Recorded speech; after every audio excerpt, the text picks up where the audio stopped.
It's so good to welcome you to Global Morning, Monday's edition. We are here in Abuja, Nigeria's capital. I'm Bofwegbe again, hoping you've enjoyed this holiday season so far. Of course, we are not done just yet. For many people, they're not back to work until sometime in the middle of first week of January. For others, maybe even right in the middle of January itself. But the important thing is that you make the most of this season just to at least reflect and get to straighten things out for the incoming year. Yeah, good morning, Uyi. Good morning. And good morning, our viewers. So for me, the season has been, I don't know, everybody just has their own experience of the festive season. For others, it was that season to do the Christmas hair, the Christmas clothes. Yeah. So of course you do that. Yeah, we will do that. People borrow money to do Christmas hair. Amazing. I'm wondering what the payment plan will be. And wear Christmas clothes. And then afterwards, especially for those that now borrow from these loan apps, and after the Christmas season, you're already getting threats. And then you're calling those whose names you submitted as your sureties. I'm telling you. But then it's a beautiful season. Yeah, there are lots of activities that have been happening in the heart of Abuja, in the parks, everywhere. Kids are having the best of the time. Right. So I think it's a season to celebrate, a season to unwind, a season to just be happy. Yeah, it's a season to share love, to give. Yeah. So if that is excluded from your own December, Christmas, or New Year celebration, I think there's a problem. Yeah, because it's time to show love. But so far, I think it's been a beautiful one for me. I've not particularly, done all the outings, but I mean a little rest. Yeah, and that sort of rest that you deserve. Actually, so I want to know how's it coming for you? Well, it's been good, even though I have to do my rights in the middle of work, right? I mean, duty calls every other day. You have to be here, including on Christmas Day and all of that. But for our viewers, I think the idea is for you to, like Priscilla highlighted, rest, of course, by all means, all right? But also take out time, no pressure. To look at what this year, the outgoing year, 2025, has been like for you, and use that as a basis to better strategize, or if you like, re-strategize for 2026. Every year comes with its own peculiar dynamics. So 2026 will not be exactly the same thing as what you have experienced in 2025. And on the part of governments, I think it also needs to rethink its fight against insecurity. Yeah. Because again, this is a matter of life and death, if you ask me. And yes, we appreciate the fact that we're seeing some efforts, or what some people say was a semblance of it. Over 7,000 forest guards, we understand, have now been recruited and will be deployed across frontline states, whatever that means. Okay. All right. What's more, of course, we've seen the collaboration Intel related between Nigeria and the US. We saw.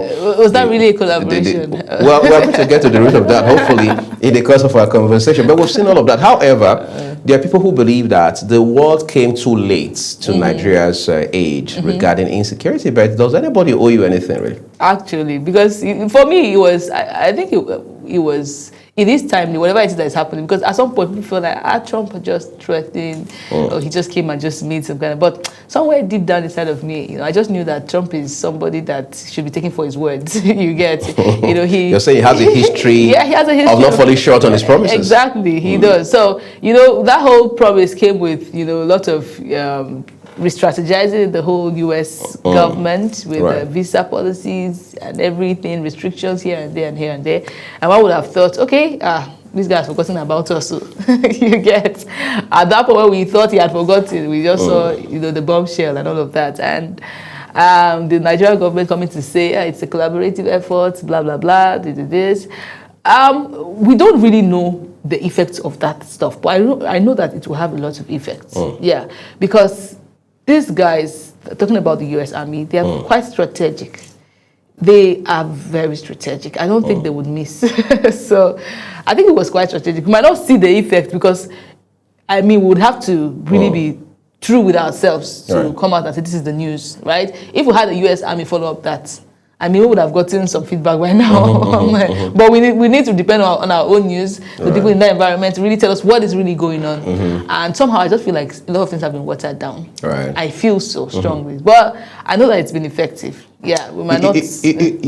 Like you mentioned, Priscilla, okay, so I've been having this talk small talks with people, especially those who I believe should know better, have better understanding of this development and things like that. They're telling me that, look, one of the things that has happened now is the U.S. is trying to not just, first of all, decimate the terrorists themselves. That's not the first line of priority. They're trying to, if you like, crush or crumble their logistics base. Okay, yeah. That point in Sokoto was a very significant one for them, so the U.S. had to target it. And then that the U.S. is also working with the Nigerian authorities to plug or cut off altogether their channels of supply of funds, all right? And that's where the importance of bringing to book those who are behind the funding of terror in Nigeria cannot be negotiated is very important, right? And then, of course, in the news today, we are hearing people are blaming President Bola Tinubu for taking a trip to Europe because he left Lagos for Europe yesterday. But again, you look at that piece of news, there are no specifics as to. Normally we would hear France, but now nobody is giving you specific details, not even from the gentleman, Bayo Nanuga, for example, telling you where exactly he's going to in Europe. All we're being told is that this is part of the president's break, Christmas break or end of year break or whatever it is and all of that. Plus, part of his itinerary is to eventually jet out of Europe to Abu Dhabi, where he has been invited by the president of the UAE to come attend a sustainability summit sometime in early January, and things like that. Now, two concerns being raised by many Nigerians. First of all is that we're not so clear where our president is going to, or why he's even going there. I mean, everything is just generic and ambiguous. That's number one. Number two is there are people who also believe that at this point in time, the president should have prioritized the issue of insecurity at home by staying back and delegating these trips, especially the one to Abu Dhabi, for example, like he did with the G20 summit in South Africa, where he sent his number two man, the vice president, Shetima, to go represent him and things like that. But there's also the school of thought that there's something called the psychology of warfare. Which simply, at its most basic, explains that when terrorists strike, the expectation is that the country or the entity they've struck will grind to a halt, including the president having to radically or drastically change his plans and things like that. So their thoughts, their thinking is that if the president continues with his itinerary as already planned, as already scheduled, it will also, in a way, at least psychologically, all right, have an impact on the terrorists themselves to understand that they are not strong enough to impact the country to a point where the president will have to grind leadership to a halt and things like that. So it is a two sides of the coin kind of argument, but we have to tie the president to Aso Rock just because we want him to respond to terror attacks. I was going to say that, I mean, he deserves the break. He deserves some rest. But I think all this would not come to play, or all of these conversations, we wouldn't be hearing of this if we have been seeing the result we want to see, right? We'll know that, oh, this guy has really worked, it's time for you to go rest, and then you come back, well, basically because a lot of Nigerians have not seen what they want to see based on, the whole economy, insecurity being the number one threat in the country. That is basically why they are not happy. And if the president is going on a vacation, he's a public office holder at this point. I think it's important for the world to know where he's going to, right? It's important for every Nigerian to know exactly where he's going to. It's okay for him to go for a vacation, and then it's supposed to be specified. Okay, I'm going for so days. After so days, I'll jet away to so country, so days. I mean, that is what you owe Nigerians at this point. So it is not a bad thing for him to take a break, but however, we need to be well informed. We need to see that concern too. Right. Yes. As a father, there are times that you forfeit a lot of things because the house is not in order, right? You can only sleep when you know that the house is in order. Even if you have your sleep time, you have your nap time, your children know that you have your nap time, but there cannot be chaos going on in your environment and you're taking a nap. Right. No, it's only responsible of you to help guard that situation.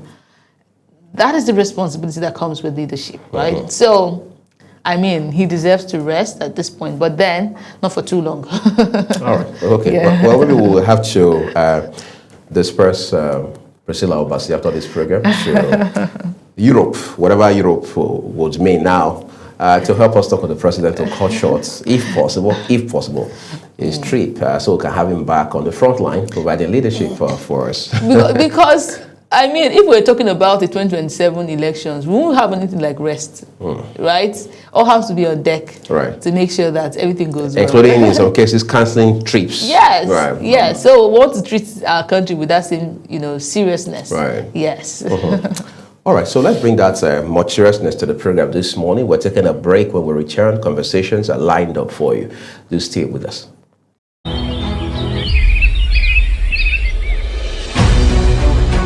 Global Morning is your top morning show here on Global Television. We bring you fresh news updates daily while delving into a variety of current affairs and topics.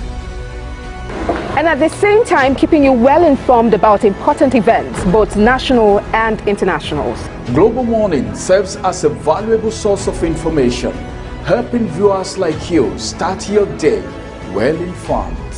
Stay connected from Monday through Sunday to a wide range of latest news making rounds on Global Morning. We're on the road to protest. The president meets all of our demands.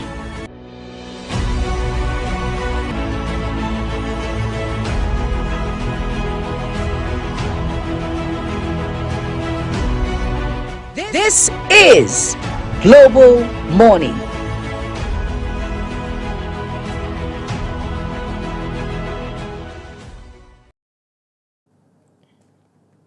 All right, so one of the things we've seen this year is the passage of the 2026 appropriation bill, which of course the National Assembly would have to consider, and all else equal, pass at the end of the day. But our budgetary cycle has become so much of concern the last 1 year and counting, given that for the first time, at least in a very long time, we've seen the 2024 and 2025 budgets being implemented. All right, well, implemented is another term that is very technical at this point in this context, side by side. And we've seen in particular the 2025 budgets in its own implementation plan being extended now to the end of March, which means for the entire first quarter of 2026, that budget will still be running. Now, that is an aberration in terms of public finance. Meanwhile, issues have also been raised about the 2026 appropriation as proposed at this point, which of course the president presented barely 2 weeks ago. The concern around our budgetary cycle or our budgeting priority is saying that most times we just traditionally do not dedicate as much to capital expenditure as we do to recurrent. What that means is that we pay more attention in terms of how we spend, in terms of how we budget, to everyday issues, regular issues, salaries, for example. But nobody is looking at the real sector. Nobody is looking at the aspects of our economy, of our national development that actually over time bring the real value. For example, infrastructure. I mean, all of the capital expenditure aspect of our budgeting and things like that. And experts are saying that if we do not find the courage and that leadership direction to address these, Nigeria will have to pay a very huge price for it now and in the future. Absolutely, I totally agree. I don't think we do so much. We are all concerned about, how we spend, how we can borrow, and Again, keep remind me borrowing. of the loan app. Yes, keep borrowing. I think it's the habit of borrowing is something that's Top to bottom. from top to bottom, because right now everybody's borrowing. Our president is borrowing. It's But they say it's Nigerians that are borrowing, not the president. He's just borrowing on behalf of us. he is borrowing for So us. you are owing as it is now. I mean, we're all debtors in this country. So it's sad that we cannot sit as a country and analyze where do we get revenue from. 2026 is coming with a lot of bus, talking about taxation and all of that. In terms of challenges. In terms of challenges, yeah. People will have to pay tax. So what is the strategy to recuperate all this money? How do we invest back into the system to be able to get back? How are we able to generate revenue from the human capital that we have, from all the infrastructure that we have? How can we invest more infrastructure to receive more? Because we have business people doing stuff in this country. Right. We have real estate moguls everywhere, making money every year. So how come that these people are Nigerians and somehow it's not benefiting Nigeria? we still have to borrow, and we have businessmen excelling. We have the Dangotes doing great, and Nigeria still borrows. It doesn't make any sense to me, really. It can never make sense to me. So what are we missing? Do we need an expert? What is the Ministry of Finance and budgeting and all of this? What are we doing? What are we really doing to make sure that Nigeria really is representing? Like I said, we have great Nigerians prospering, making profit every day from business, right. But Nigeria is not profiting. Tell me how it makes sense. So we need serious restructuring around the, our ministers. Do you want to call them the ambassadors? Whoever it is that has been elected to serve in this country, especially in the those that are professional in the finance sector. We need them to come together and tell us how to add 1 + 2 to make Nigeria truly represent who we really are. Right. Because we are more than this. I really feel so. So enough of the borrowing, really. I don't think we should be going through that route again. The sad thing, just to add to it, is that we're told many states, as far as the 2026 budget is concerned, are going to bank on 2 things. Funds from the Federal Allocation Committee, that is the FAC of the monthly allocation from the federal accounts. And then the second source will be loans. I didn't even see IGR. I thought maybe IGR will be highlighted, but those were the 2 primary sources that we're told most states will be banking on in order to be able to fund their 2026 budgets, across the states in this country. Isn't that really dangerous? So dangerous. Like it is, it's insane at this point, really. Because, God. And the interesting thing is, we for the most part, we've not been able to tie borrowing to outcomes. If you put that differently, the point is, we've not seen in most states commiserate outcomes with what has been borrowed. For example, say a state over let's say over a 12-year period, where you would have had 3 administrations, all right, borrowed, say, $1 million just for the purpose of this conversation. What you always see on the ground will be maybe far less than $150,000. So you're now wondering, where did the other fund go to? Yes. Who is being held accountable? People are borrowing to store for their great-grandchildren at this point, because before you borrow any kind of, I think we should have it as a policy that before you borrow, you should be able to state what you're doing with that fund, what we're supposed to expect. But who are you stating this to? If a governor, for example, is borrowing on behalf of his states, who is the governor going to be stating all of this to? How about if Nigeria is borrowing from the World Bank? How about the World Bank gives Nigeria a criteria? How about that? Because I cannot come and give you my money, and just leave you. Is it really borrowing? Yes, you call it borrowing. These multilateral institutions, the World Banks and the IMFs of this world, they are not big on what you do with it. As they are, they are not as big. Are they ever concerned about you paying back? As they are about you paying back. Of course, we are paying back. We're servicing, and that's the reason they tell you that the chunk of the monies we make from sale of crude oil goes into debt servicing. So we're paying back, and that's why they keep giving. If you were not paying back, they won't. Of course, there are countries that are not even eligible to borrow, or at least borrow as much as Nigeria right now across the world. So there's a set of criteria used for determining who can borrow, what they can borrow, and what they can borrow for. And that's the reason over the years you're seeing World Bank assisted programs, World Bank assisted projects across the country, and you think it's some for that Christmas kind of approach. No, these are guys who are in it for the business. So if we are paying back with something, if we are actually paying back, we are meeting up with the payment requirement that's been spread to us, how about we pause on borrowing and use that money? Can we buy some time and use that money to put back into the system to make more gains? Because if we're paying back with our crude, monies from sale of crude, how about we sell this crude, actually get the money, put back into the refineries, make more money, and instead of leaving it to the Dangote and just one person coming out, why not we put this money back? Is it rocket science? What you're talking about now is called fiscal responsibility, FISCAL, fiscal responsibility. Incidentally and interestingly, in fact, ironically, Nigeria has a Fiscal Responsibility Act. It's a piece of legislation. It's a law. But the question is, how effective has it been since it was enacted?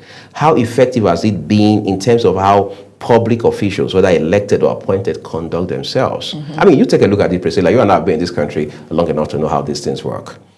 Every time a governor leaves office, there's a pretty good chance he'll be invited by the EFCC to come and account for something. The question is, at what point did you establish that tradition? What are the factors that drive that sort of outcome? That a governor cannot just leave office and just go into private life or just move on with their lives anyhow without having any sort of indictment coming from the ICPC, from the EFCC, or any anti-graft agency, or even being held abroad by foreign authorities over money laundering related issues, being indicted in some cases, being sent to jail in other instances, things like that. So it shows to you that we are not a fiscally responsible people, the government in particular. So, all right, and what that means for us, I mean, the implication ultimately, amongst other things, is that we continue to have a situation where monies that ought to go into healthcare, into road construction, into education and other critical areas eventually end up in private pockets. And that's the reason you realize that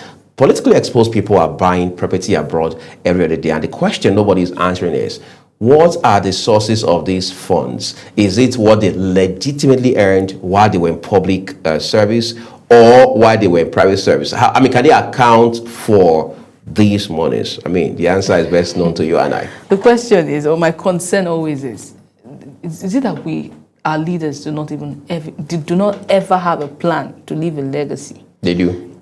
Do they? Don't they leave a legacy? No, what kind of legacy? Okay, now we're talking about kind. Let's talk about the kind of legacy, because it's not about accumulating all the houses and all the monies and all of that. And after you leave this world, we can keep saying after you leave this world, everything goes. But we know it's important, right? Yes. But do you have to do all of that? You have to leave the world worse than you met it? I'm telling you. Can't you have a 50-50? Can't you at least contribute to humanity, even if it's a 20%, even if it's a 10%? It will still be, if all our leaders decide to give humanity 10%, as insignificant as that number looks like, it's going to go a long way. Well, right now, what we see is, zero empathy, in short, a negative, going towards the negative number line. Do you get? If they can just give a 10%, we don't even mind. Let them take the 90%, let them store it in their pockets. We just want a 10%. That 10%. So you're saying they're even doing less than 10%? I said they're doing a negative. They're not even doing 7% because whatever you see them do is basically because of an elections. You don't see, we don't have genuine leaders. We can deceive ourselves, but that is the problem. Who are the people that make up Nigeria? We keep saying Nigeria, is this Nigeria? It is the individuals, it is you and I, it is our leaders. Let us focus on the leaders, because those are the people we have there, controlling the wealth, controlling the resources, controlling everything in the country. When the US were about to come into the country, people were saying, it's a sovereign nation, it's a sovereign this, sovereign that, and I'm like, they want to come to that. Or I'm like, does this make sense?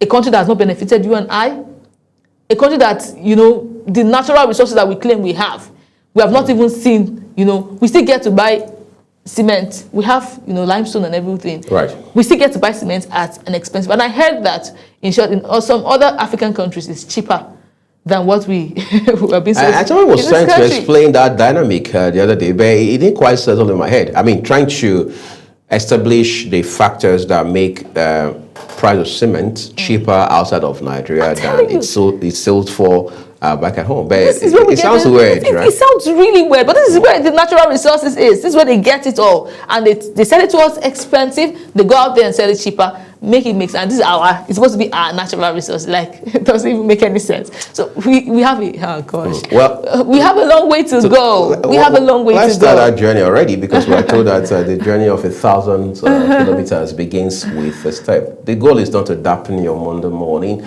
Let's not join Ramsey Enoch Agbo for some inspiration. Well, it's another beautiful time today again as we look at you understanding your destiny. How do we understand our destiny? A lot of people have actually mixed it in life because they don't understand their destiny. But I think it's important for us to know that our destinies are different as human beings, but something is common with everyone. It's not how people look at you that matters, but how you look at yourself. So let's get started by letting you know that you need to stop seeing yourself like some inferior or wastable material. You know, you have to stop seeing yourself as some wasteful material. The way you see yourself, all right, determine how far you will go, how you coordinate yourself. As a matter of fact, we live in a world, all right, a generation, as a matter of fact, where many people take everything that happens to them as their destiny.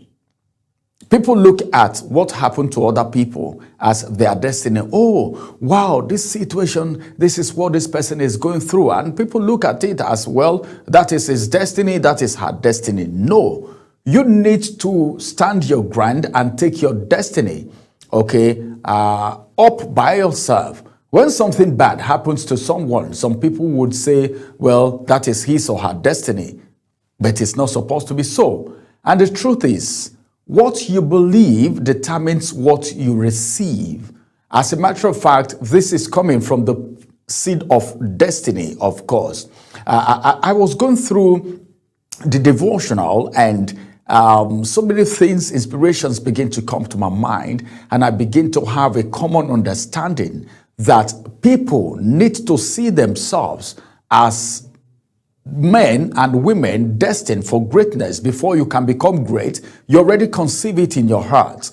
You need to believe that every experience is coming for a reason. Your belief affects your experience. You need to know that.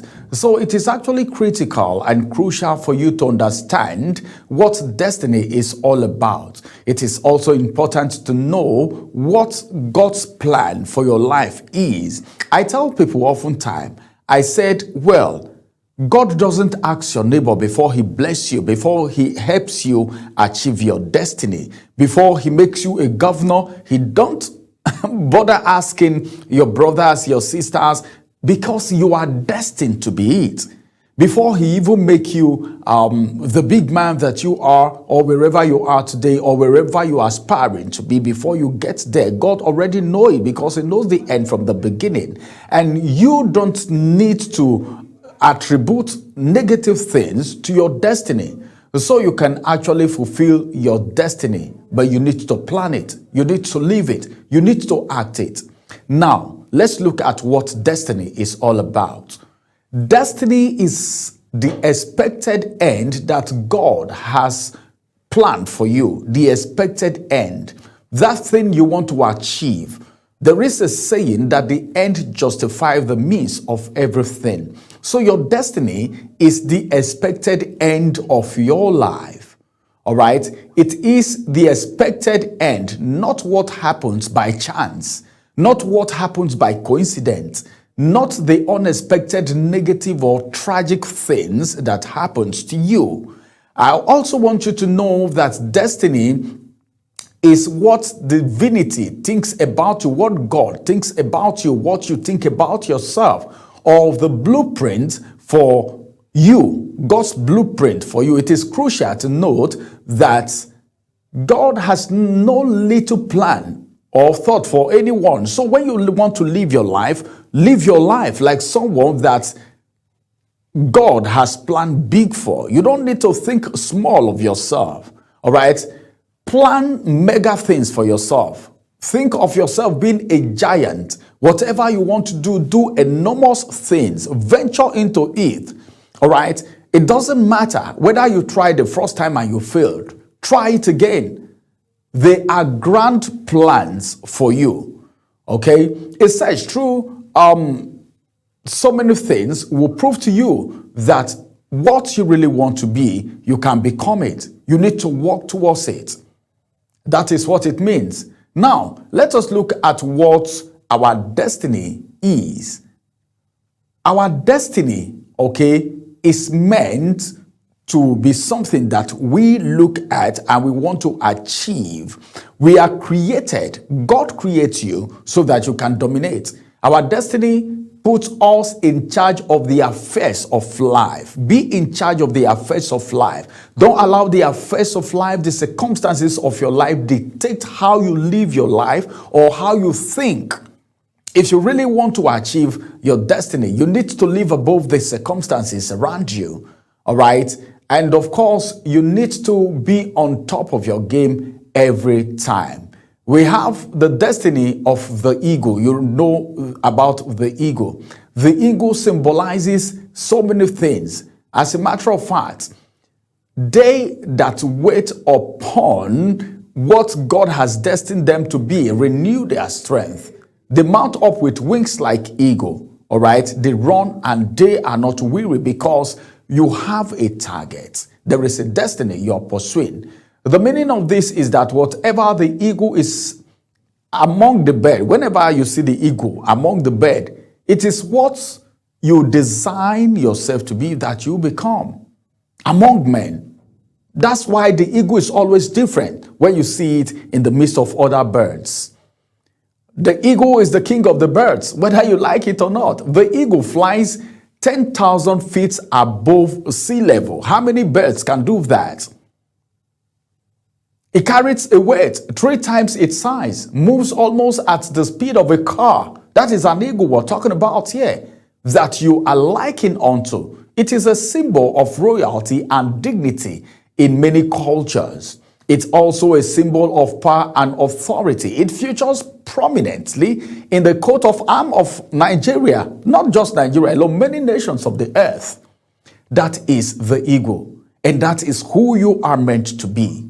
That is what you are meant to emulate if you want to achieve a very colorful destiny. A lot of people want to achieve a very colorful destiny. Beloved, my dear brothers, my dear sisters, everyone watching me right now, you need to stop seeing yourself as a chicken. Stop seeing yourself, as a matter of fact, like some inferior or stable material that doesn't matter. Maybe because of your circumstance, because of your background, because of what people say you are, because of the way people look at you. You must live with the mentality and audacity of an eagle. Tell yourself you are unstoppable. Eagles terrorize other animals. You are meant to take over your territory. Every single person on the face of the earth is destined to become what they want to become. Have you seen the eagle dealing with a snake before? Severally.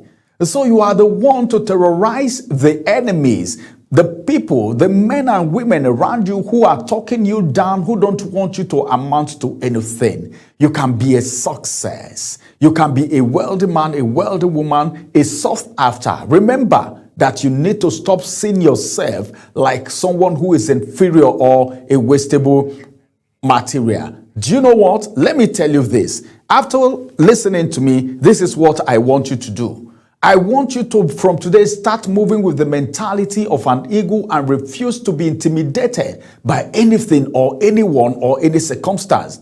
You also need to refuse yourself less than how God sees you, not how human being sees you. Consciously remind yourself of who you are. Speak positively to yourself because you are the seed of success. I know someone has been motivated, someone has been pushed to the fore to achieve whatever you are created to achieve and become what you are destined to become. Congratulations to you. My name is Ramsey Enoch. Have a beautiful day.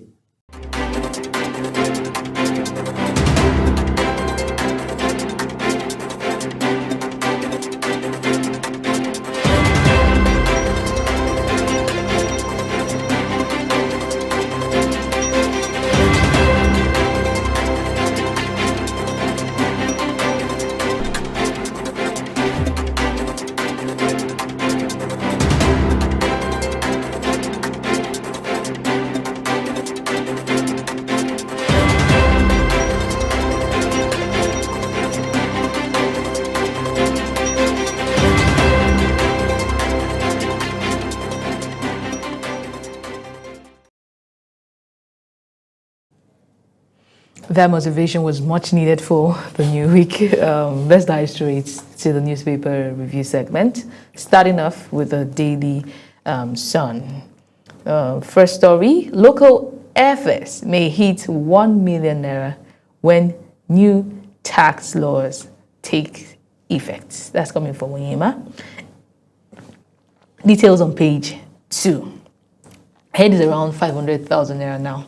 Yeah, of course, the Christmas rush didn't do any good. As well. And that is just for one trip. Yeah, one-way One-way trip, right?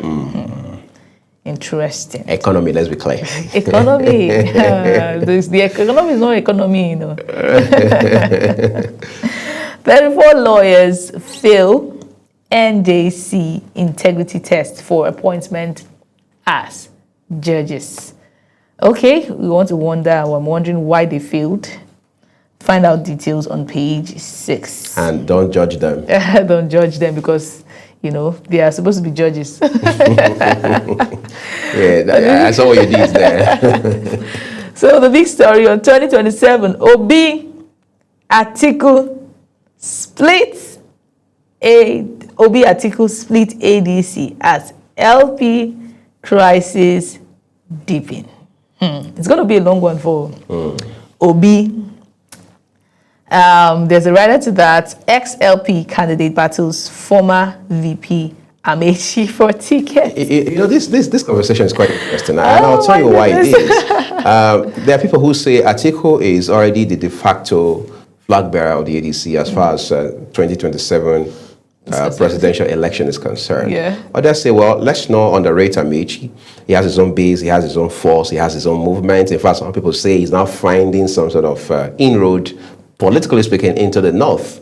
All right, and then they say, well, Obi is the beloved, you know, of the Gen Zs, and then you have the obedient movement. Yeah. They are as strong now as they were in 2022, going into 2023. They are going to throw their weight behind him anywhere he goes, you know, and things like that. And then there's a speculation that former Vice President Atiku Abubakar has now endorsed Peter Obi, understanding that Obi is a man to be trusted with one term to ensure that this balance or arrangement of balance between the North and the South continues and things like that. Now, the bad news for those who actually advanced the narrative is that the former Vice President now has come out to say that, look, I'm still strong in the race. I'm not endorsing nobody. I have not endorsed Obi or anyone for that matter, and things like that. But we are told that in 2 days' time, which is on the 31st of this month, that Peter Obi will officially declare for the ADC and then move on using that platform. So the question is, what will he be doing with that platform if he has Atiku Abubakar and Rotimi Amaechi to contend with? Well, I don't think any politician does things for the now.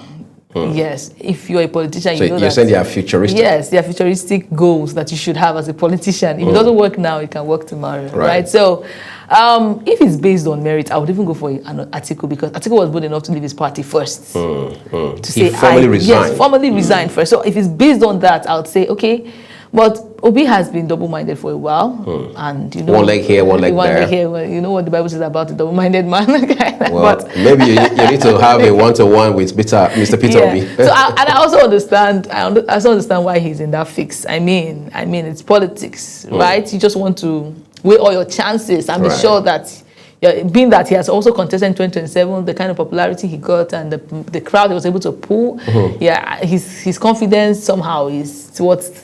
That's what obedience coming to tell him, if it's not if you are not coming out, I'm not voting. At this point, they say, it has to be Peter Obi. If it's not a Peter Obi. So for them, the election revolves around Peter Obi. So he has to he's listening to those set of people because they are, they have the platform, they have the visibility on social media. They're the ones controlling the internet. So somehow he's drawn towards them. And I feel like it's part of the reasons why he's in that dilemma. We have, bloggers, the Tunde not the, all the big Mama influencers. P, all of them, they are solidly what's his name, Peter for Nigeria.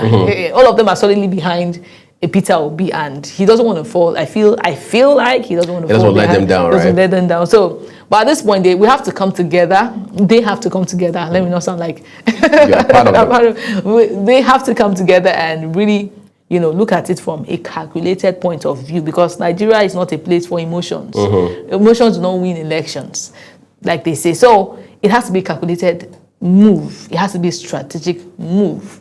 Whatever it is, even if it doesn't work now, can we work towards if another 4 years or another 8 years. I mean, Tinubu right now should serve as a role model to a lot of politicians. He's a patient politician. He's someone that has stayed back in the, behind the scenes, pushing people. And when it was his turn, he came out to say, "It is my turn."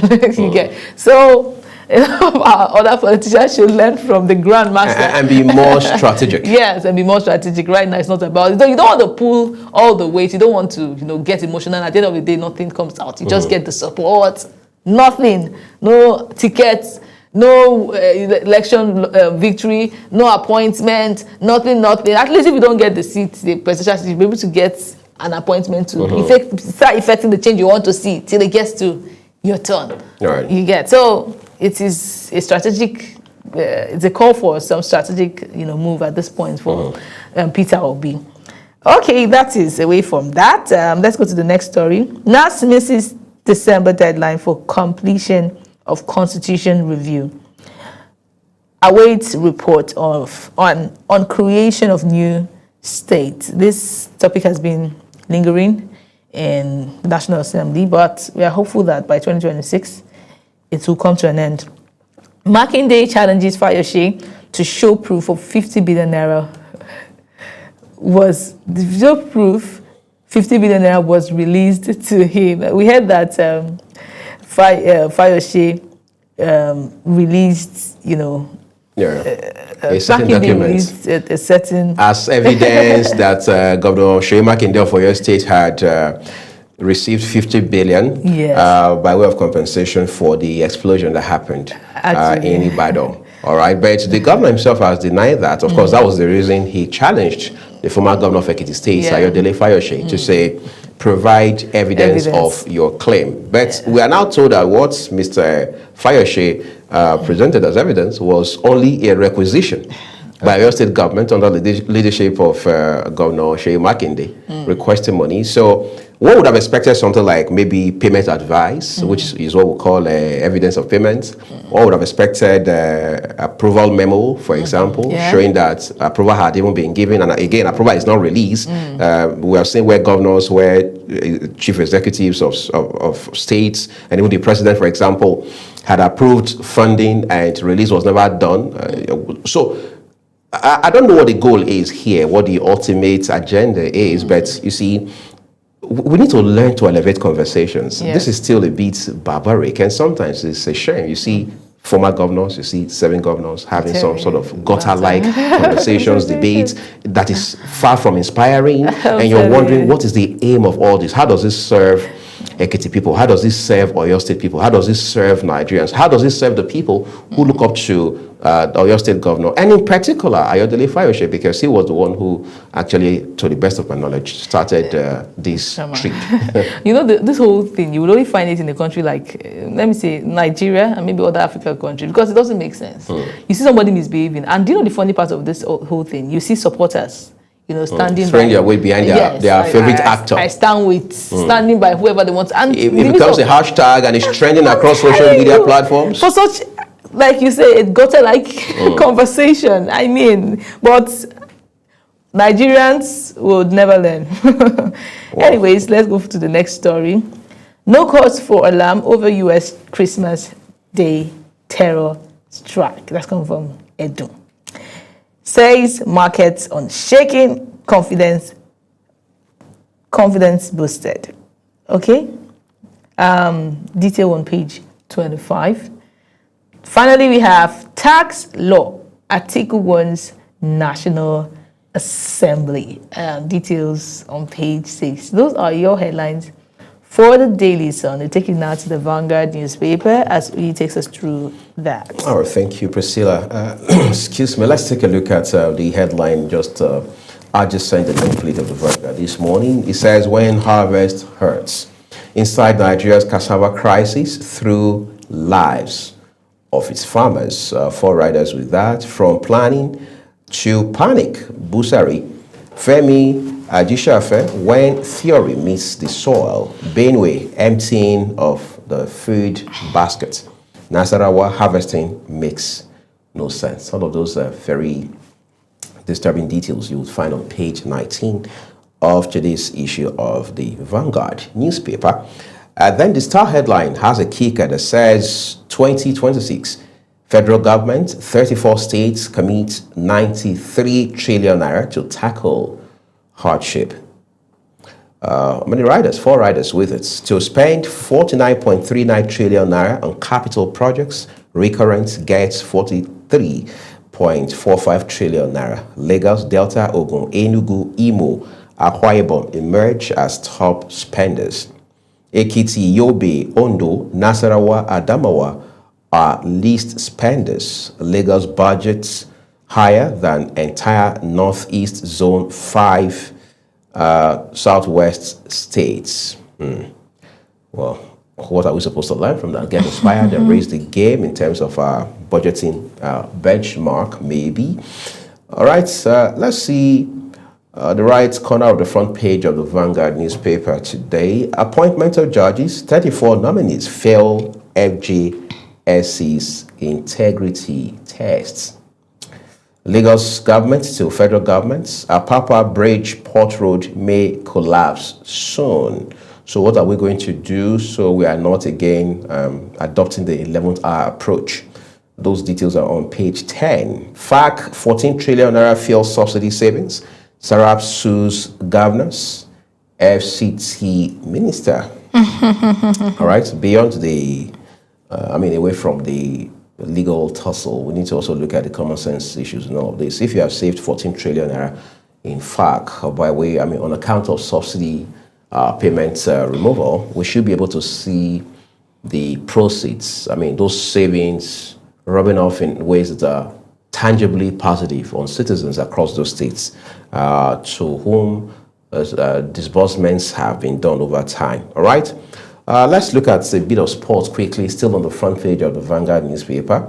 It says, Chill's confessions, Tunisia almost made me crazy. That's what it does to you. It makes your head spin at some point, and then it freezes your brain at some other point. All right, then finally, anatomy of an attack, how U.S. warship launched over a dozen tomahawks against Lakurawa terrorists. Obviously, that was why Sokoto was chosen as the target to hit the Lakurawa terrorist base right there. Well, those are your details from the Vanguard newspaper today. Time to take a look at the next one. This time, it is the Guardian newspaper. Okay, thank you. On the Guardian newspaper, we have first story. Obi lawmakers obedience to join ADC on December 31. Detail is there on page 3. Gazetted Tax Act illegal. Amounts to forgery. Atiku insists. Details still on page 3. Zamfara attack. Tinubu's trip to Europe. UAE shows lack of empathy, says ADC. Zamfara attack. Okay, Tinubu's trip to Europe, UAE shows lack of empathy, and that is coming from the ADC. You'll find detail on page 3.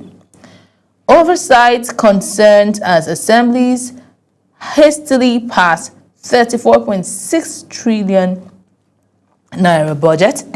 Detail on page 6. States approved 2026 budgets.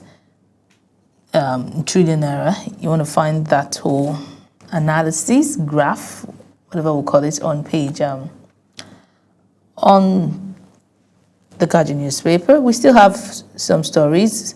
Federal government seeks to calm markets as U.S. airstrikes test sovereignty economy. Details on page 6. Airlines agencies fear low patronage as U.S. visa ban begins January 1. That detail is on page 5. Pro-Tinubu chants won't secure second term. Wike tells Fubara. That is another interesting political higi-haga. Find that detail on page 29. Federal government withheld 20 billion naira Ibadan explosion aid over refusal to pay bribe.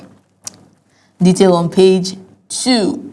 Finally, we have 34 out of 62 lawmakers fail integrity test, disqualified from High Court judges race. Details are on page 5, and those are your headlines for the Guardian newspaper. It's an interesting one this morning on the Guardian. It is, yeah, with as usual infographics right there on the page, helping to create some very profound insights into the oversight concerns as assemblies hastily pass 34.6 trillion naira budget. Again, it goes back to the fiscal responsibility issue we're talking about and being transparent about public finance. I think the mentality, given what we have seen since 1999, that many politicians bring into office, is to first and foremost see public funds as theirs. You know, somebody told me one time on live television, that was a couple of years ago, he said, look, you have no idea the powers that the governors have in Nigeria, especially in light of the law. I mean, the way the constitution is as of today, the powers it bestows on the governors. Plus, you have no idea how much the average governor has at his disposal. So there is this unspoken reality that the state's monies belong to the governor, whether you like it or not. And that's the reason when a governor is about to decamp, his political party is not so concerned about the membership of the governor, his membership card. They are concerned in most cases because the governor is the sole, or at least the chief sponsor of the party, is the one that funds the party in that state. So you can imagine how much of blow it will do to his party when he moves to another party altogether and things like that. But can we continue like this? Well, the funny thing is that we don't see them being the number one of the next party they move into. Or is that usually the case? For example, we have Fubara moving into the APC now, and then he's having the claims that he is now the number one. But again, River State is a peculiar case, isn't it? You can't say same of Akwa Ibom or Delta, for example. You can't say same of even states like Bayelsa or Enugu, where Dr. Peter Mba moved from the PDP to the APC. I mean, those are straightforward instances. However, again, you brilliantly highlighted River State. Fubara has a long way to go politically beyond 2027 fights. Well, a lot of people thought that it was going to be a blow on, Wike. When he moved. Then he moved, and Wike has come out to say, I'm still the game, I'm still the... That you got it wrong. Right. I asked an APC chieftain here on Global Morning. I said, who is the leader of Rivers politics as it stands today? He says, well, Fubara is the leader of the APC. I said, but who leads the politics of Rivers today? He says it's Wike. So if Wike is the leader of Rivers politics, does that not subsume Governor Fubara and the APC under him? I'm just curious. How did Wike come out? How did he defeat the likes of Amechi? Because Wike was also one time a boy to those people. So how? Well, Amechi was also a boy to Odili. Odili, exactly. So these guys have some. So there's a chain of boys. There's a chain of boys, and then one boy now comes out and say, "Oh, every other boy is not a boy." Let's change this boyhood. I'm telling you, it's just. We have to redefine how we live as boys. As boys, because he has actually redefined it. Right. And it seems to be working. It's working for him. So we are seeing Fubara come up to also challenge, a Wike based on the fact that you were once a boy. Yes. You understand, and if you can do it. If you can become... there's someone else who can do it. I can do it too. I can do it as much as you can. So ultimately, it is safe to deduce that the fight has not ended, the political fight between Wike It just got started, as a matter of fact. It just got started. Anyways, those are your... We'll dive straight to this day newspaper. Well, at this day, next part of call now, let's take a look at the headline about the nameplates. The kicker says, Ojulari, competition in downstream petroleum sector will benefit consumers. Yes, the group chief executive of the NNPCL says that the price war in the petroleum industry will benefit consumers ultimately. Two writers telling us oil output hits 1.7 million barrels per day in 2025. Gas rises above 7 billion cubic feet per day. Company targets 1.8 million barrels per day in 2026, eyes $30 billion investment by 2030. Quite ambitious. Atiku warns against forged laws, declares new tax acts nullity. Those details are on page 28. Tinubu closes 2027 deal with Kano Governor Yusuf concluding plan to join ruling APC. Kwankwaso considering options, timing. So if those two political bigwigs move to the APC, then it raises a bigger question mark over the state of opposition in Nigeria, because Kwankwaso is strong politically in Kano. I mean, you can't talk about the Kwankwasia movement. I mean, you can't talk about politics in Kano and not talk about the Kwankwasia movement, which is led by Kwankwaso, yes. But if he eventually defeats, I think it's over. If Kwankwaso defects? Yes, it's over. It's over for other parties. But from this headline, the impression is that the governor will likely defect ahead of him. Well, if the governor defects, I think it puts the Kano State voters, it divides the votes in Kano State. Between the Kwankwaso people, that's the NNPP and APC. And the APC. And then if the Kwankwaso eventually now defects, but even if he doesn't, it still gives Tinubu an edge.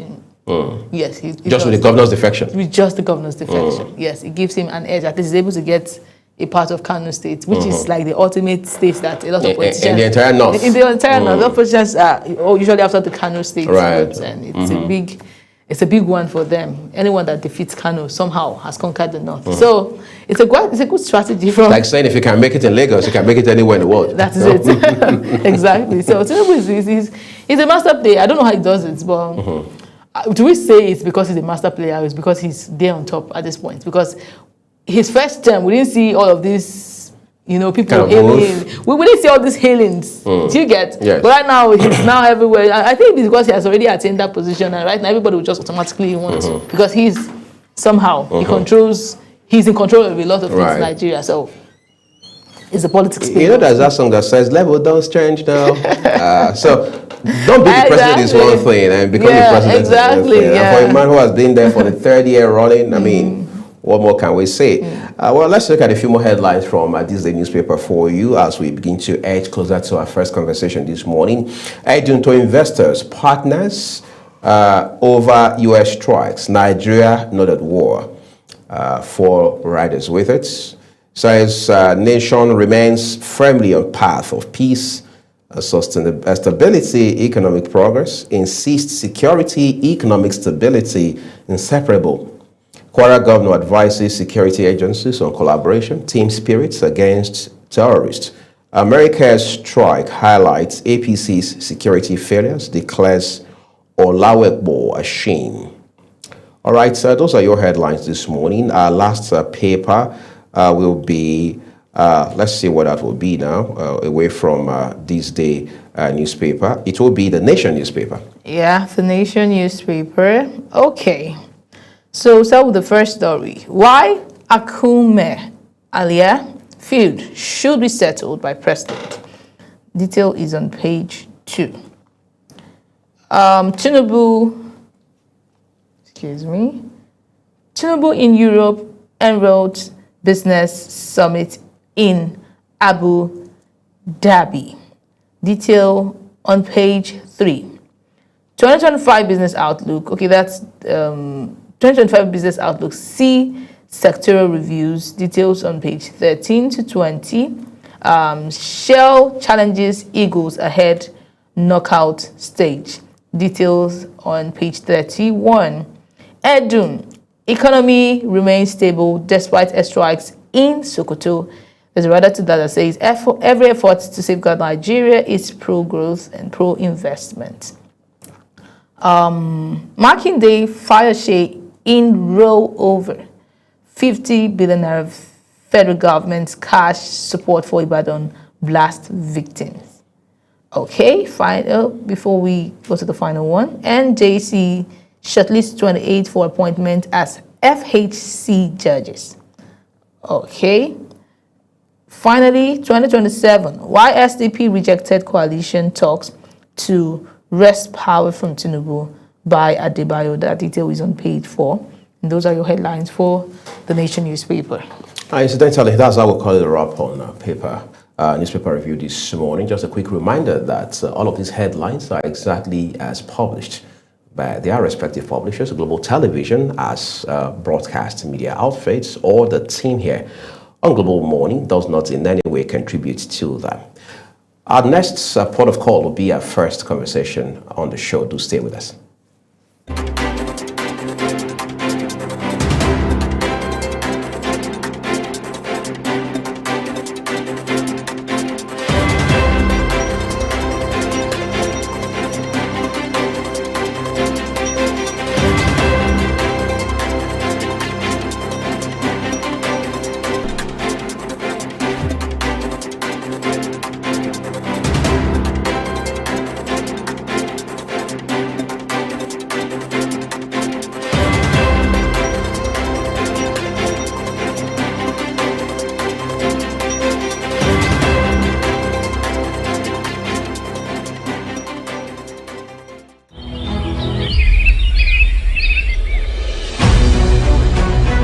Global Morning is your top morning show here on Global Television. We bring you fresh news updates daily while delving into a variety of current affairs and topics.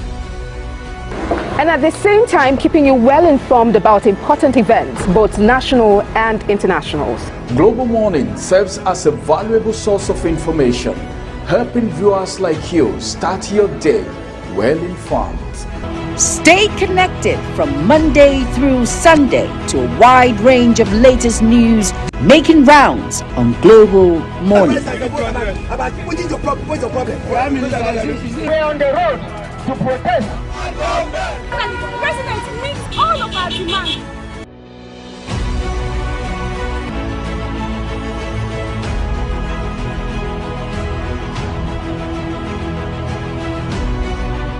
This is Global Morning.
Global Morning is your top morning show here on Global Television. We bring you fresh news updates daily while delving into a variety of current affairs and topics.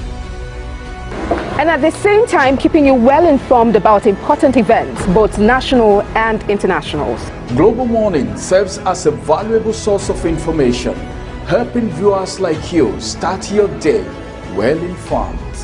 Stay connected from Monday through Sunday to a wide range of latest news making rounds on Global Morning. We're on the road to protest. And the president meets all of our demands.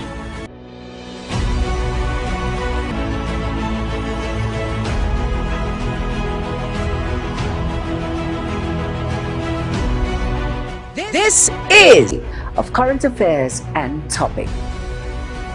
And at the same time, keeping you well informed about important events, both national and internationals. Global Morning serves as a valuable source of information, helping viewers like you start your day well informed. Stay connected from Monday through Sunday to a wide range of latest news making rounds on Global Morning. We're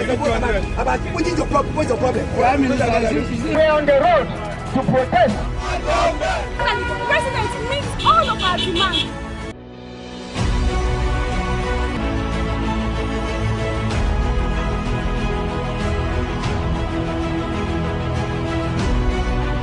This is Global Morning.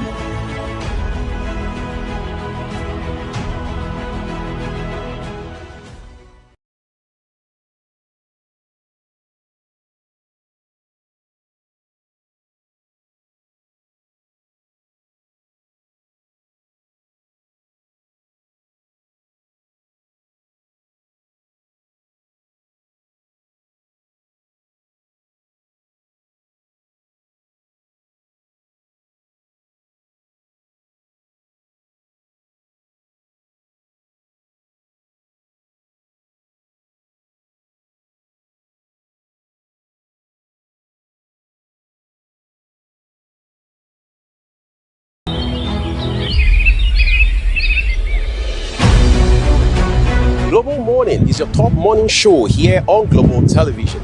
We bring you fresh news updates daily while delving into a variety of current affairs and topics. And at the same time, keeping you well informed about important events, both national and internationals. Global Morning serves as a valuable source of information, helping viewers like you start your day well informed. Stay connected from Monday through Sunday to a wide range of latest news making rounds on Global Morning.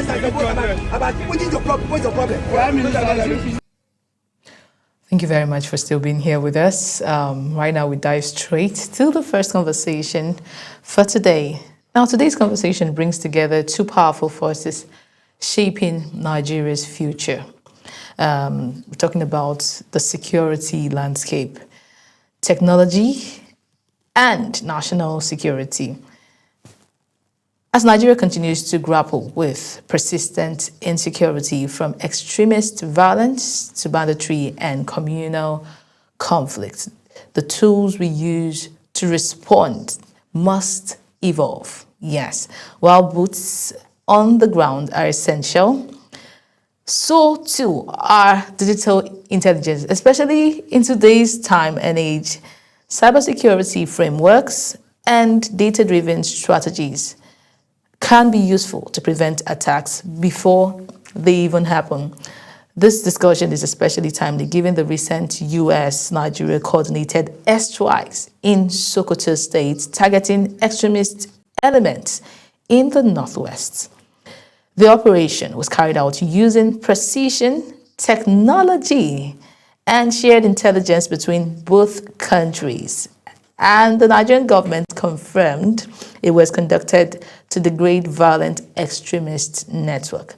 But as we look at the military cooperation and defensive measures, a crucial question remains. Can digital intelligence and cybersecurity, not just traditional force, help Nigeria address insecurity more sustainably? To unpack this, we're joined by Professor Ojo Emmanuel Ademola, a respected cybersecurity expert with deep insight into how technology tools intersect with national security. Good morning, sir. Are you there?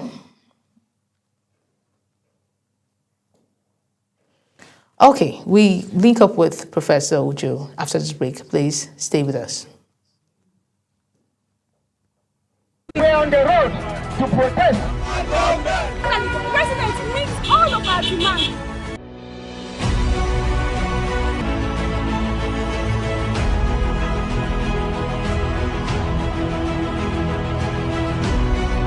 This is Global Morning.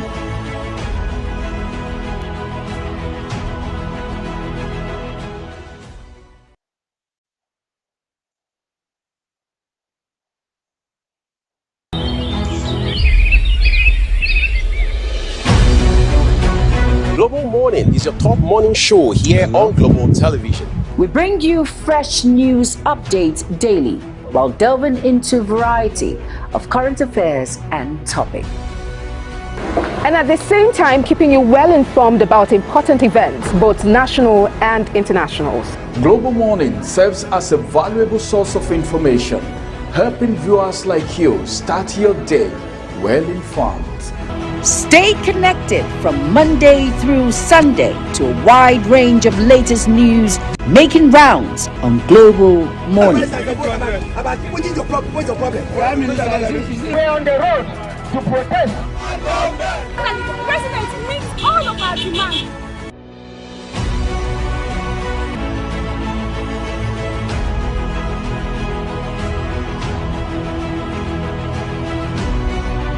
This is Global Morning.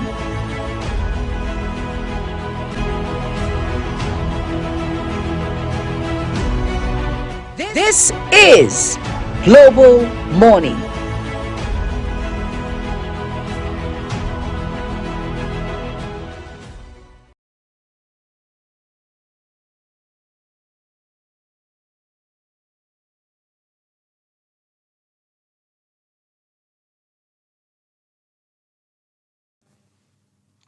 All right, welcome back.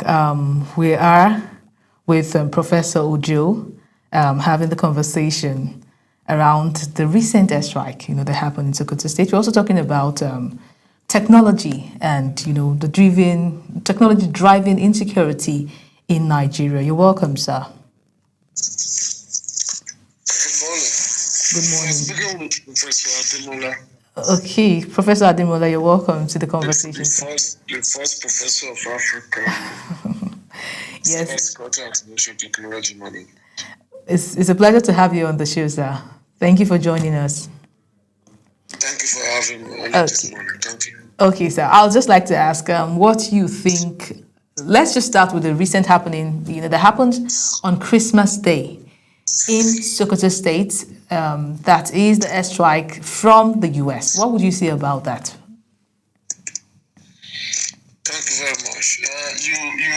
If you follow, you will discover that immediately when it happens, I issue a statement. Yes. And that will confirm to you that it is a turning point for Nigeria, and for us to understand the impact of digital intelligence that I've been advocating for over the years. So the US airstrike is a wake-up call, and we signal that Nigerian security challenges are now part of a wider global threat matrix, because the US has initially, previously enlisted Nigeria as a concerned nation, which means things are happening that is affecting the global economy. And although they use the issue of Christians as springboards and so on and so forth. And there is no diplomacy approach to, at that point, Nigeria has no ambassador in the US to present the government side of the case and so on and so forth.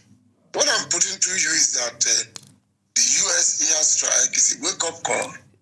It signals that Nigeria's security challenges are now part of a wider global threat matrix, and with the retired, my good friend, with the retired General Musa, who is now the defense minister, Nigeria has an opportunity to modernize security architecture and embed digital intelligence at every level.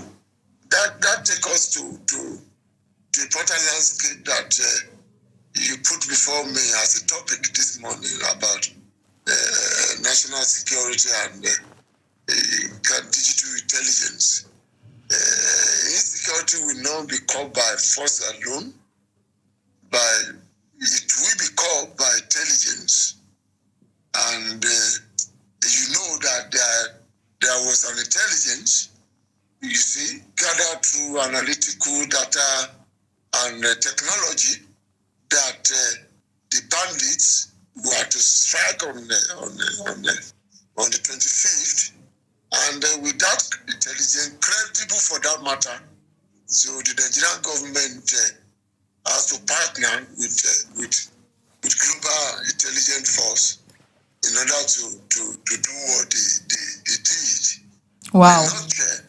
The notcher is the airstrike is a wake-up call that we need to begin to see the insecurity issue in Nigeria as part of the wider global threat matrix. Thank you. Okay, you just said something very interesting there. You said the bandits were supposed to attack on the 25th of December? Yes. You yourself, if you are following in the security circle, the credible digital intelligence there that they have planned to strike on multiple orbs on the 25th of December. Wow. But because the intelligence is there, it's gathered digitally. Who gathered that? Who gathered that information? Is it the Nigerian army or is it the US? Listen, the moment that the new defense minister was sworn, he was immediately part of the global network. Mm-hmm. I've just told you that it's a wake-up call, and I can't be telling you what is happening. I'm not part of the national security kind of council, if we have one, as I've been saying, but there is a credible intelligence, digital intelligence for that matter, that on the 25th, the bandit, the terrorists in Nigeria, you see, have marked multiple sources and multiple up to attack on the 25th. So wherever it comes from, that's why I will always tell you that it comes from the digital source. And this is the capacity. Because when you are talking about digital, if you want to look at the big picture, are you there? Yes, sir. In order to respond to your question of where the intelligence comes from,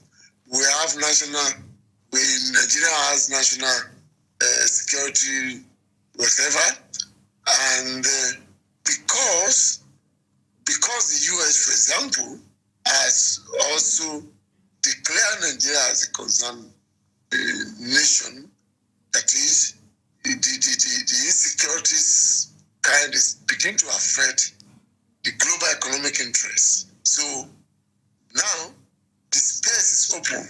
I've been saying that, listen, when you're talking about insecurity, it's no longer about physical, it's more of digital. So the big picture is saying clearly that, friends, Nigerians, it is time to wake up. Technology has become, you understand what I'm saying? Yes, sir. The new front line of national security. So wherever there is, even the bandits themselves, the terrorists themselves in Nigeria, they use technology, yeah. They are using an encrypted communication system, and they are also recruiting digitally. So that is telling you something there. So technology has become. So I will just tell you that who gathered that intelligence is technology, and it's what we call digital intelligence. That is the use of data, analytics, and technology to understand the pattern of crime and insecurity. I've told you before, the issue of insecurity is not something that is far-fetched. And solving it shouldn't be far-fetched. You understand what I'm saying? Yes, sir. Because these people are also using technology, then you can quickly capture their footprint. You can look into it more digitally and begin to understand patterns of crime and insecurity, and even when they are going to most likely to strike. You understand what I'm saying? Yeah. I will tell you, with the tool like AI, a surveillance system, cyber forensic, and geospatial mapping, all sort of things, then no hiding place for criminality in this light of insecurity, my friend. So the ability to detect threats early and respond faster than even the criminal themselves or insurgents of any form, that ability is now there globally. Remember, with the new Minister of Defense, as I've been saying, it's already part of the global interest. So you can easily tap into whatever intelligence. The digital intelligence is the nervous system. That's what I want to put to you. It's the nervous system of modern security. And Nigeria now have access to that. And that's why I call it wake-up call. In my editorial press release that was widely published, that it's a wake-up call.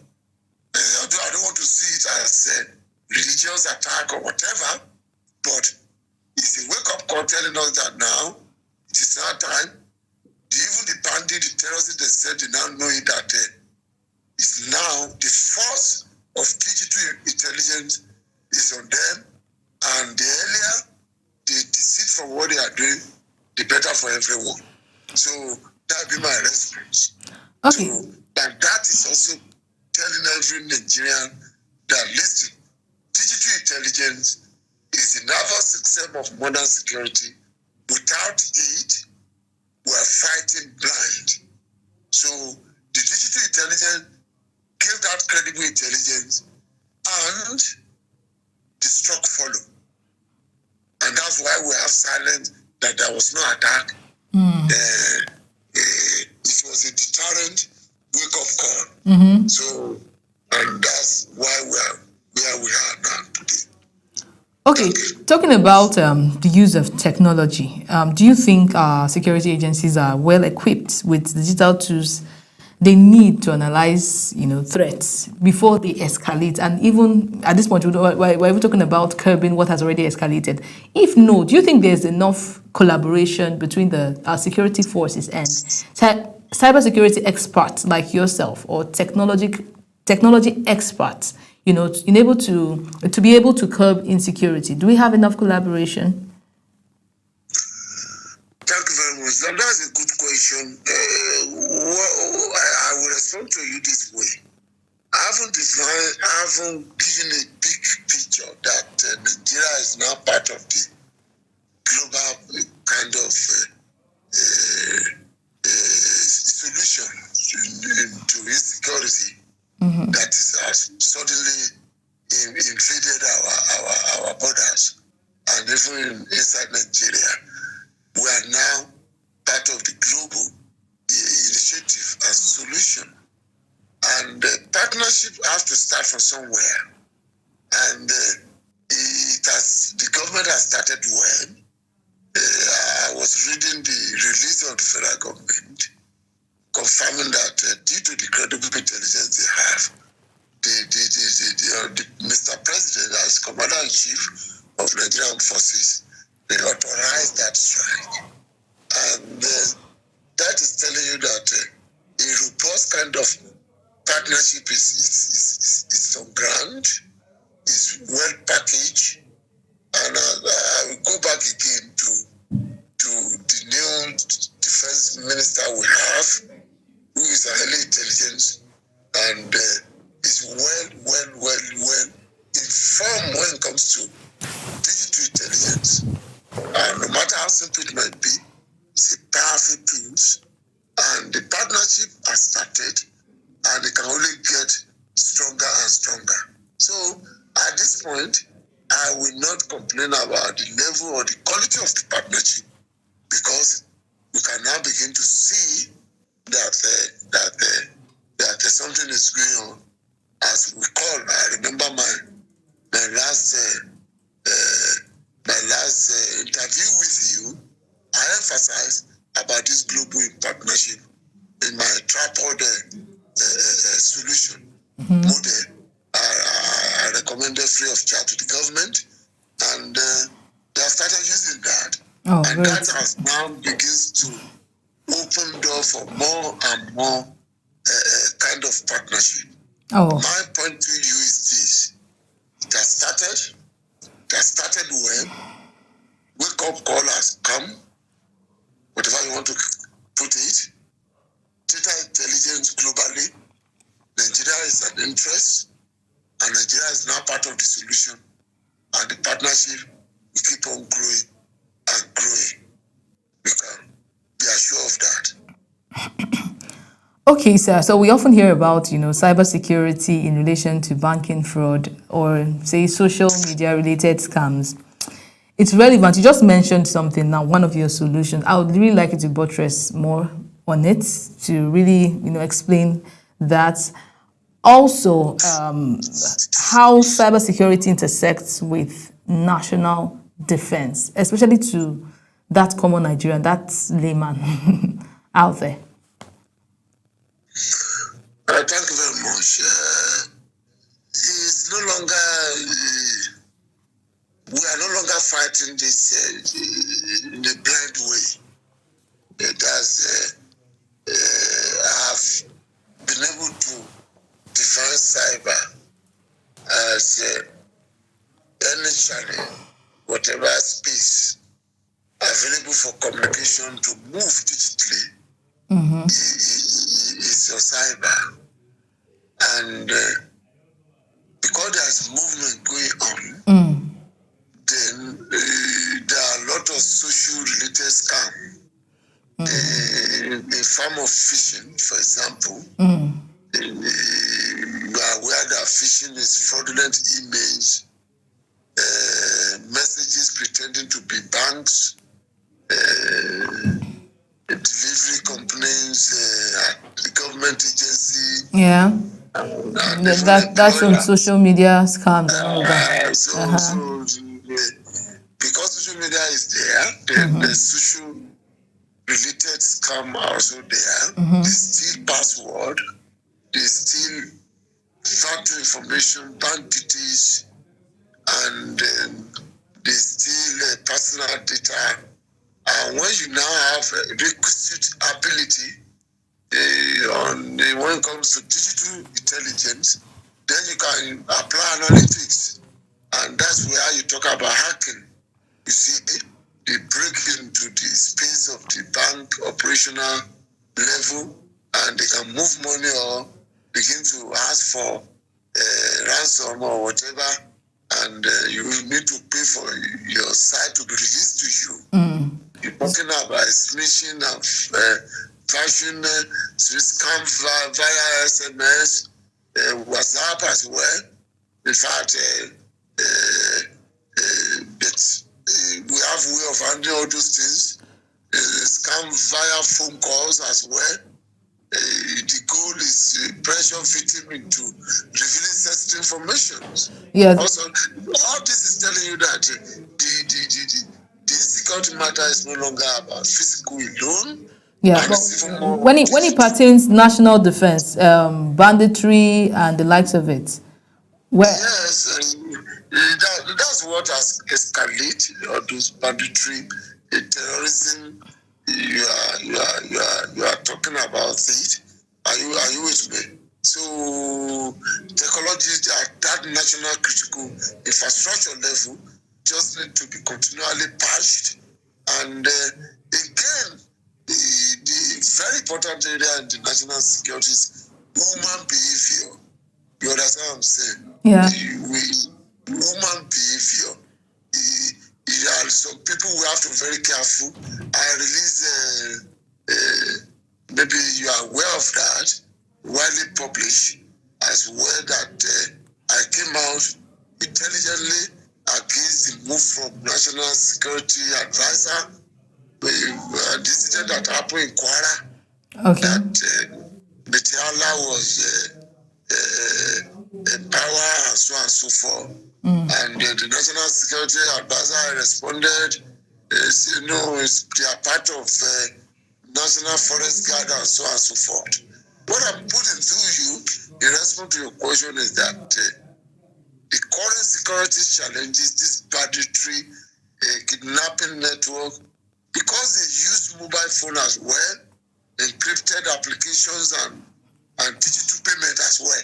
They will not even take their payment the traditional way. No, they do. They take it. I think they take it traditionally. I don't think they require digital payment. From the stories we've heard. That means you are not current. Wow. With what is happening now. They are now more into digital payments. Really? Yeah, they are more into cryptos. Wow. And, they buy weapons, isn't it? Yes. So that's why the global interest is increasing. Wow. Because the dynamics is the Nigerian banditry and kidnapping network. They are using sophisticated. They even have drones. You know that. Wow. That they recruit digitally, and for they are also all sort of. You are aware that they use all these encrypted apps. So the terror group, as I told you, they use drones, they use propaganda networks, they also cyber recruit. When you are saying we don't have enough capacity, they are recruiting cyber experts. They are recruiting cyber experts. Interesting. And they are paying them digitally. Wow. So it's now about crime. And that's why I told you earlier that Nigeria now is part of that wider global security campaign that is going on globally. Are you with me? And because it's now become urban crime, it's increasingly coordinated through digital channels. So that's what we have to be aware of. It's coordinated effectively through digital channels. What am I emphasizing here in response to your question? My solution would be that technology is no longer optional anymore. It is now the backbone. We call it national critical infrastructure, the area of security, national security. Technology is now the backbone of any modern security architecture. And that's why we have to scale up. We have to scale up. We have to look at it more critically. And I will always go back to this tripod model I've given the federal government and both those three pillars. I refine it regularly. You understand what I'm saying? For example, the pillar 1 about the national, you will come on with national policy in governance spaces. We need powerful, coordinated national framework for digital intelligence. You see, that's why I'm interested in the topic you brought this morning. You see, we look more clearly into our laws, and we look more clearly into our interagency collaboration and strong oversight.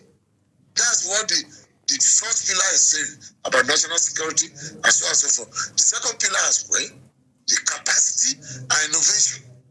You see what I'm saying? This is where the digital intelligence sits.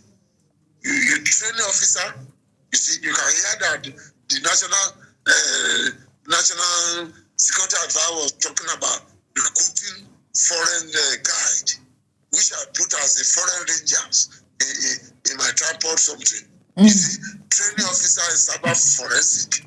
You see, giving them capacity, deploying artificial intelligence, driven surveillance. You see what I'm saying? Yes, You build state level intelligence units. You see, integrating digital tools into policing and defense, so that even household, individual house can begin to use all these little. You understand what I'm saying? Yes. For example, as I am now, I cycle regularly, and I have small technology gadgets that like my bodyguard when I'm cycling. You understand what I'm saying? That connect with the national critical infrastructures, so that they know where I am every time. So that if I'm even cycling through forest, I'm cycling through. You understand what I'm saying? So, and it's more of digital intelligence, and that's what I'm saying. That the digital intelligence now is now the engine of my pillar 2 of my type of solutions. Without capacity and innovation, technology becomes underutilized or mismanaged. We may need to have a complete show for you to tell us about this tripod solution, because I don't think it's something we can exhaust in this conversation. Really, I feel like it's a whole lot. It has been widely published. And in fact, they are looking at it more clearly now. They are making some debate, which I can assure you is trending. And for example, the third pillar there, digital tools must be used responsibly. You take care of human aspect of insecurity.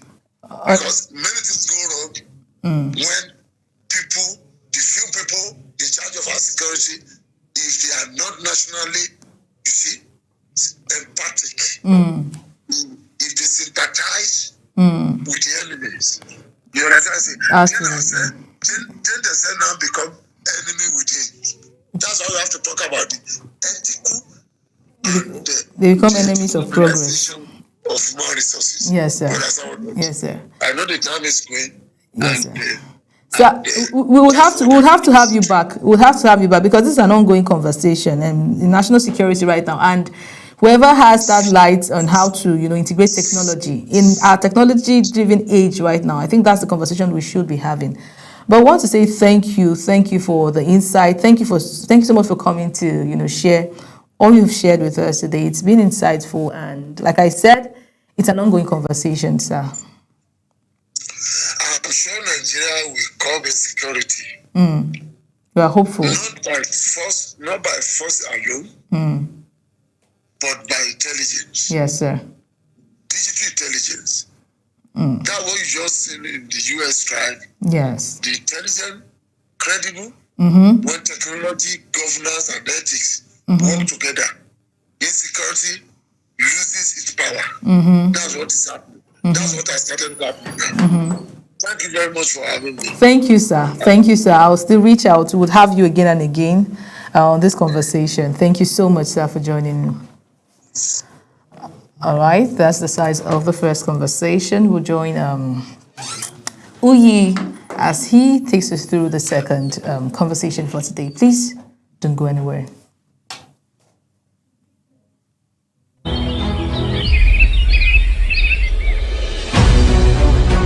Global Morning is your top morning show here on Global Television.